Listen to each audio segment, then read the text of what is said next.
Ano ba yung pinakarate mo dati? Yung parang lang naman na pumitik. Ikaw, ito naman, nagdala ka ng pasyente anong atin. Ang karatingin yung master. Kasi na po sa pwede. Kailan? Asan yung x-ray? Kasi hindi ko na-ipa-exam. Naku po. Roy, asan yung kamay? Ito. Ganito kasi yan, sir. Siyempre, once na masimplang tayo, ayan. Pag nasimplang tayo, ayan, ganyan eh. Ayan. Sa'yo ata to, kasukat na kasukat sa'yo ah. Siyempre may junction yan, idol. Tapos ito, ayan, nababasag yan. Nababasag din to. Kung saan yung pinakamalakas na tumama, maaaring ma-fracture yung junctionan. Tapos, gano'n nga. Ayan, no?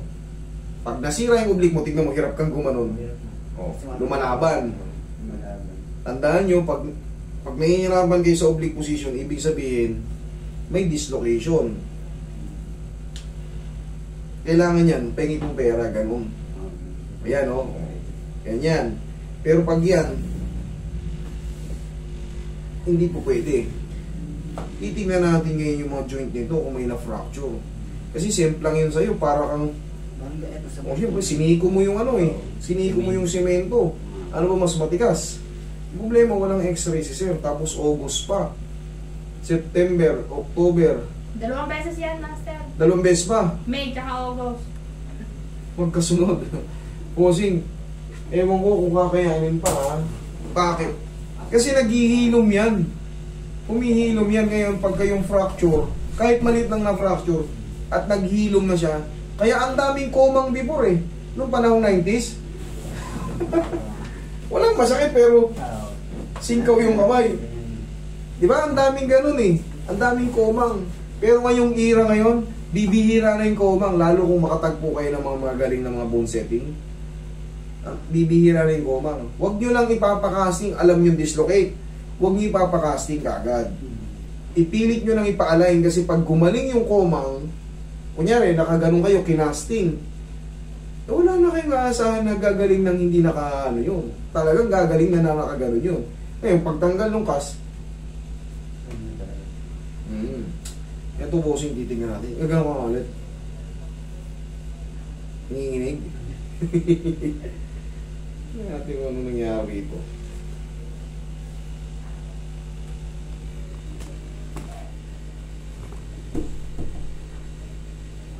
Pero ang maganda, idol, naabot mo eh. Ibig sabihin, baka mild lang. Baka mild lang. Shoot pa yan. Shoot yan pag gano'n. Honestly. Napaano yun, master? Ano?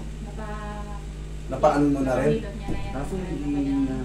Alam mo hindi. Tama yung ginawa niya. Ang nangyayari dito, hindi niya na-explain. Baka may nadurog na mga, alam mo yung mga white bones? Ganun kasi yun, nakaharang siya. Ngayon parang limited. Katulad yan, limited yung ganito mo. Pero, pag nagaganyan, ibig sabihin yan, hindi ka nakadislocate talaga. Meron yung mga junction may bumabara lang. Kasi yung dalawang buto na yun, abot pa rin dyan. Pwede pahingin mo ng pau, papipitikin ko lang to.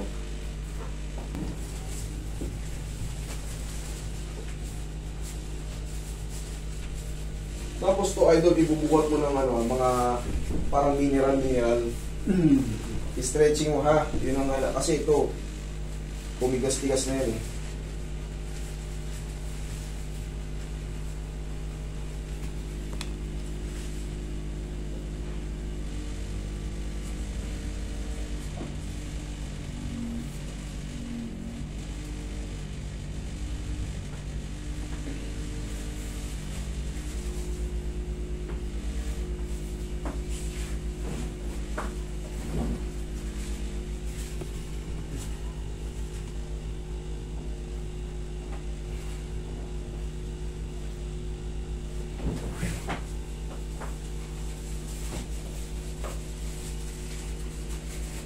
Relax lang.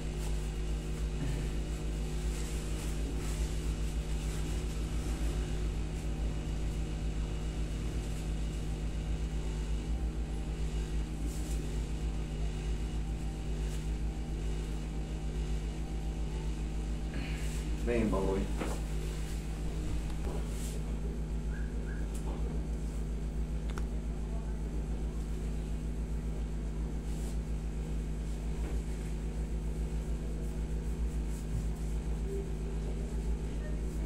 Testing mo. Oh, sa tingin mo. Ay! Oh. Kanina. Oo, hirap. Oh. Oh, ngayon, mas lumuwag. Idol, ngayon. Umantay na nga, oh. Ayun, medyo. Bubuhat mo lang ngayon ng ano yan. Mineral water, yung mga blue. 1, 2, 3. Yan yung pinaka-ano mo. Oh, ulit. Oh.